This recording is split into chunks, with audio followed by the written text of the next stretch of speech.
In this EVU mini course, we'll discuss the acquisition decision for the Model S. We'll begin by considering some of the qualitative issues that must be addressed before the final buy decision is made, and questions you'll have to answer for yourself. And once you've decided to pull the trigger, we'll consider some of the mechanics for making the buy. Among the many qualitative issues are the fact that the Model S is not an inexpensive car, and to be frank, it's often not within the reach of an average car buyer. And realistically, it can't be justified on cost savings associated with lower fuel costs alone. The Model S is a premium vehicle for a premium vehicle market. Although some buyers are drawn to the technology, others hesitate. But like most Apple products, Tesla delivers the tech in a non-threatening, elegant manner that has won literally dozens of industry awards.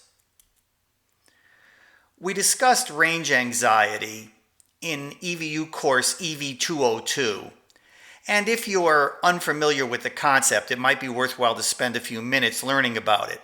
Bottom line, concern about range anxiety is overblown for most drivers, but it is a real issue for some, and it does require more planning for long trips. Another common concern is that everything's changing too quickly. People worry about being victims of early adopter syndrome, but the Model S is no longer new, with over 100,000 owners and well over 1 billion miles of on-the-road travel. There's also a question of who will be the winner, BEVs or plug-in hybrids, PHEVs, or something else entirely. Both BEVs and PHEVs represent good tech, but BEVs, battery electric vehicles, are simpler, more elegant, and move you completely away from gasoline. If you're unfamiliar with these different EV architectures, our EVU mini course, EV103 through 106, will provide you with some answers. Still others think that waiting might be the best solution, and that's something that only you can consider.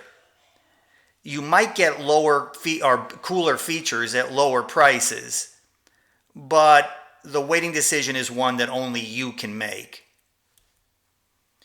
Realistically, for cars exceeding $70,000, the buy decision is really an emotional one, not a financial decision. The Model S is an expensive car, and if cost is your primary concern, it's probably not the car for you, at least not yet. Sure, you can save significant amounts by using electrons instead of gasoline to power the vehicle. And you can also save non-trivial amounts on maintenance. There really isn't much maintenance to do. Yet, the Model S can deliver supercar performance that can be found in cars costing 2 or even 3 times more, sometimes as much as 5 times more. And that's something to consider if you're a performance car enthusiast. If you've purchased the Model S in 2012, like I did, you were on the bleeding edge. But today, not a chance.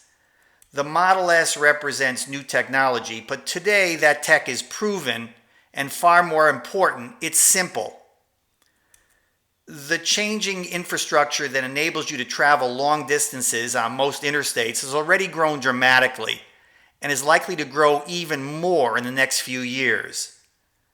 The Model S is a perfect platform for the growing influence of computer-based automotive systems, including proximity sensing and blind spot detection, automatic braking, and soon highway autopilot that enables the car to drive itself on interstate highways. It is a high-tech car and well worth considering. Everybody asks about range, but as I've said many times in various EVU courses, it's really no big deal. You charge it home at night and have a full car every morning. That's one of the coolest features of the Model S and every other EV. As far as long trips, ask yourself, how often do I drive 220 miles round trip? The answer is probably not very often. And if your trips are on long interstates, superchargers make your range limitless. For more information on range and range anxiety, see our EVU courses EV201 and 202 for a deeper dive. It's not uncommon to hear the following objections, beginning with, I've driven gas cars my entire life and I like them. They're a known commodity for me. Some people think EVs are outside their comfort zone. In some cases, it's a generational thing, with older folks resisting new tech. For some, it's a concern about obsolescence. After all, things are changing very quickly. For others, a computer on four wheels is just too techy. And for a few, it's battery worries, concern about the safety and longevity of electric battery. Let's look at each of these concerns briefly. We'll take a look at these issues along with other acquisition topics in the second part of this EVU mini course.